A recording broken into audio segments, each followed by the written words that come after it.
So I want to talk to you about Colombia, South America. We're going to talk about Gujarat is a state in India, and I want to talk about Silicon Valley. Can't talk about innovation and failure without Silicon Valley. In Colombia, South America, my friend's been down there for a couple of years now working with entrepreneurs and startups. And her perspective, her reality is that failure is a permanent stain on your record. Permanent. You fail, everyone knows it, everyone remembers it. In my corporate days, we used to call it the scarlet letter F, right? Walk around the campus with your scarlet letter F. But the unique thing is they think this, they know that this is the case, but they also understand that there's variations in society. So when these entrepreneurs are creating their pitch decks for Latin American investors, that pitch deck has a failure-free model. Don't mention it, don't talk about it, it's not going to happen. But when they pitch to US investors, they have their failure included deck. Oh, we've got gray hairs, we've been around the block, we know business, we've been there before. We're willing to talk about that this thing might not succeed. The reality, though, for many of them is that failure is not an option. They believe that if you have prepared well enough, you have the right network of investors, you have the right influential friends, that you should be able to avoid failure at all costs. Now, compare that to the state of Gujarat in India. A friend of mine told me this story a few months back, and have been able to verify it. Gujarat, 5,000-year-old history, 5,000 BC. They have 60 million people today.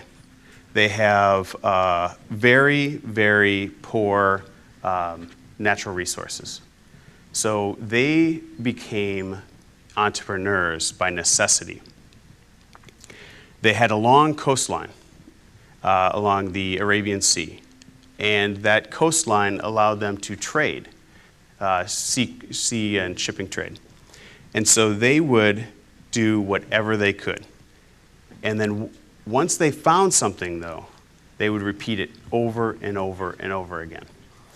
Gujarat's known for pharmaceuticals, textiles, plastics, you name it, they got it.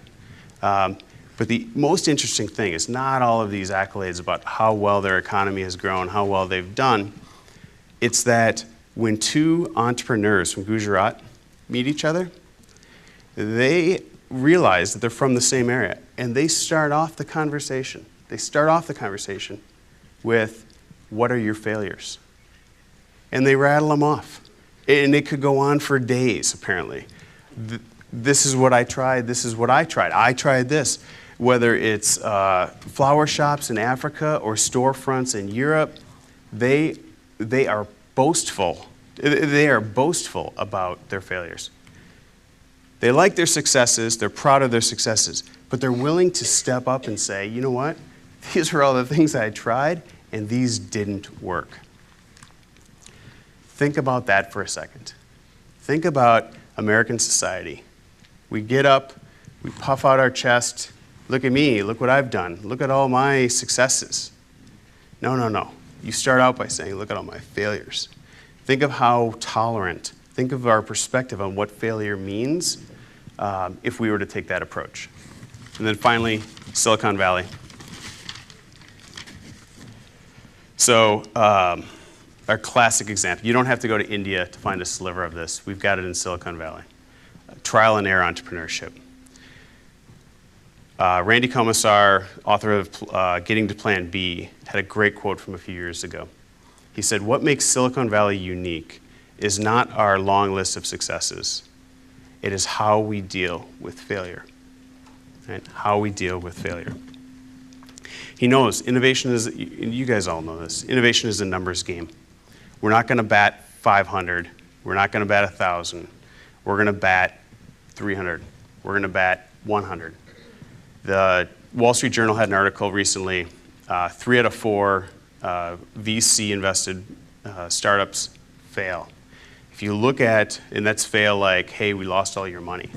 if you look at the percentage of those startups that don't actually hit their targets, don't hit either ROI or the return on capital, it goes to 95%. 95% startups fail. So again, if we are going to get into this, let's actually understand the place that does it best is okay with those odds. They deal with those odds. That is their mental perspective.